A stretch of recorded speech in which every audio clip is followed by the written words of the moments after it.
A charge of rioting for the leader of Patriot Prayer, complicated budgets approved for 2 area school districts, and our news outlets shaming you into paying for their content. Those stories and much more on today's edition of the Week in Review from ClarkCountyToday.com.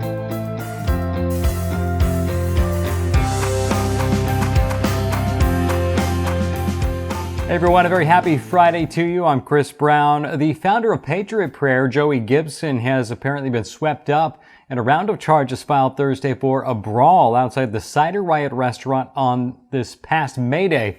Now, the owner of that restaurant sued Gibson and several others, alleging they showed up and started a fight. Gibson, who lives in Clark County, has denied engaging in any physical violence, and his attorney alleges the Multnomah County prosecutor filed charges without waiting for the results of a grand jury investigation.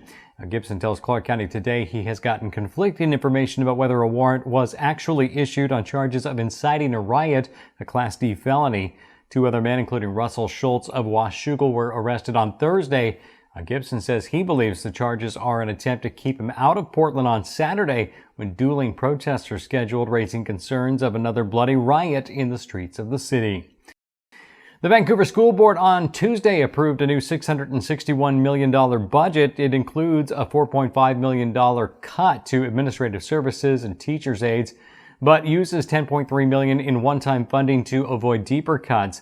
Now, the district's chief fiscal officer, Brett Blechschmidt, says they're facing more budget cuts next year without an infusion of new funding. The school board is set to consider later this year whether to ask voters for a supplemental local levy after the state legislature increased the cap on local funding.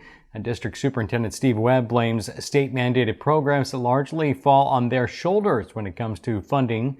Now, Battleground School District also approved their budget for next year, and things are a little better there. The district was in the midst of a 4-year levy approved in 2017, so they were able to bump their local levy to the new $250 per thousand max. And that erased a potential budget gap and could help offset growing costs over the next few years. But new rules for healthcare and special education mandates could continue to eat into the district's bottom line. Staying in Battleground, the school board on Monday heard from members of Kam Academy, an alternative schooling program that may be a victim of its own success. Many of the 500-plus students leave for Clark College's Running Start program, meaning enrollment in the 11th and 12th grade levels drop off. But here's the thing, we don't leave Kam because it's a bad program. If this were the case, we would expect to see low numbers in 9th and 10th grade as well, which we don't. They're almost at capacity. And also, few students switch from Kam into other high schools. So Kam students are motivated, driven students who've been prepared to succeed in the college environment. Running Start is a smart choice because it considerably offsets college costs. Is the school district going to punish Kam Academy, one of their most successful programs, because their students are planning for college? The answer to the problem is not to shut Kam down. The answer is for the school board to work with our program and advertise it to more families in the district. Now, the district has leased a building owned by Kam teacher Gary Albers, but declined to buy the building in 2018, citing problems with bringing it up to compliance levels. On Monday, the board agreed to start the process of moving Kam to new portables on the Maple Grove campus starting after this school year, but held off on plans to merge the high school grade levels with the River Homelink Alternative School. The board members said they would explore options over the next year before making a decision on the future of Kam's higher grade levels. Should you have to pay to read local news? That's the topic of ClarkCountyToday.com editor Ken Vance's column this week. Data compiled by the University of North Carolina shows 1,400 communities around the U.S. have lost a newspaper, and many of the remaining papers, including the Columbian, have resorted to a subscription model. Columbian editor Craig Brown recently wrote that without paying subscribers, our business will fail. Vance shares the opinion of ClarkCountyToday.com reporter Paul Valencia that those in power 20 or 25 years ago decided to give away the product for free on the internet and have since changed their mind. It's Vance's opinion that most newspapers are for-profit, privately owned businesses, and it's not the public's obligation or responsibility to make them profitable. As Vance puts it, there are better ways to keep the public informed and to hold public officials accountable, and ClarkCountyToday.com is trying to do just that. Now, while we'll never ask you to pay for our content, there is a way you can help if you appreciate what we're doing at ClarkCountyToday.com. Like us on Facebook, Twitter, Instagram, and share a link with your friends so they can stay informed as well. Battleground nonprofit Camp Hope has been serving the youth of Clark County since 2012 and are now seeing record numbers in interest and camp attendance. The 100-plus acre outdoor facility hosts children every month for outdoor discovery camps, as well as foster family camps for children and parents. And now more than ever, the organization depends on community partnerships and donations, according to camp director Darlene Kula.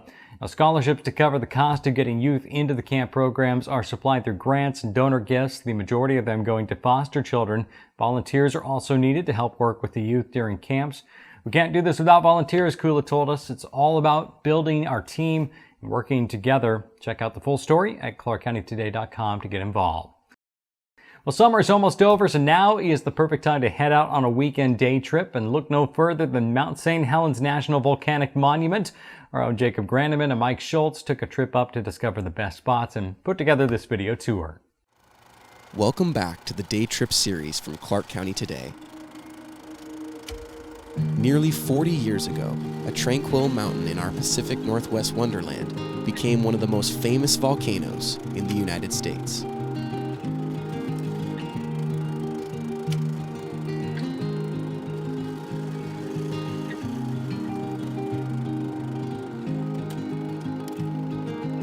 Mount Saint Helens National Monument is our next stop, and it is far and away one of the largest. With miles of beautiful Toutle River Valley to drive through and several interactive visitor centers along the way, their journey to the mountain is one of memories, history, and science. Even in something as destructive as the 1980 eruption of the volcano, life is thriving and vibrant in this rugged outdoor paradise. Be sure to check out our full short film and story at clarkcountytoday.com. From Mount Saint Helens, I'm Jacob Granneman. Awesome work, Mike and Jacob. Thank you so much for sharing. And now it's time to check the Week in Review Sports with clarkcountytoday.com's Paul Valencia. Hello, everybody. Hey, earlier this week, we said goodbye to the Ridgefield Raptors. Not forever, just for the season. The first-year baseball club enjoyed a tremendous season in Clark County. Fans showed up and loved watching summer baseball. The players told me that they'll be back next year if they can. And the coaches enjoyed their stay, moving from California to Southwest Washington for the summer. City officials told us they were overjoyed with the product. In the coming weeks, the Raptors and the city will go over everything that went right, everything that went wrong, and they promised to provide an even better product next summer. Now it's time to turn our focus to football. High school football practice starts next week, and last weekend, a bunch of coaches, high school and youth coaches with Clark County Youth Football got together for certification training at Evergreen High School. Pretty much it was coaches being coached on the safety of the game. All right, thanks, Paul. And there you have a quick look at just some of the stories you'll find this week at clarkcountytoday.com. As always, if you have a story idea or you just want to provide feedback, you can shoot us an email, news@clarkcountytoday.com. For all of us here at Clark County Today, I'm Chris Brown. Thank you so much for watching. Have a terrific weekend. We'll talk to you next week.